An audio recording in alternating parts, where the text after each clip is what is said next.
నేను ఇంటింటికి వెళ్తా ఉన్నా, గడప గడపకి వెళ్తా ఉన్నా. పథకాల వల్ల ప్రజలు ఎక్కడా కూడా సంతృప్తి వ్యక్తం చేయట్లేదు. ఈ బోడి పథకాలు మాకొద్దు అని ప్రజలు ఖచ్చితంగా తెలియజేస్తున్నారు.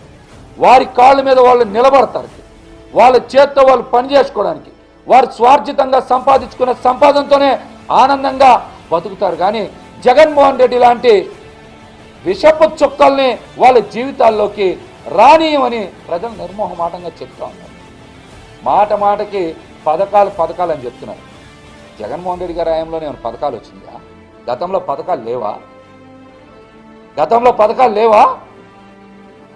గతంలో ఎవరో పథకాలు అమలు చేయలేదా? గతంలో పెన్షన్లు ఇవ్వలేదా? స్కాలర్షిప్లు ఇవ్వలేదా? సొంత ఇంటి నిర్మాణానికి డబ్బులు ఇవ్వలేదా? విదేశీ విద్యా పథకాలకి డబ్బులు ఇవ్వలేదా? జగన్మోహన్ రెడ్డి గారి అధికారంలో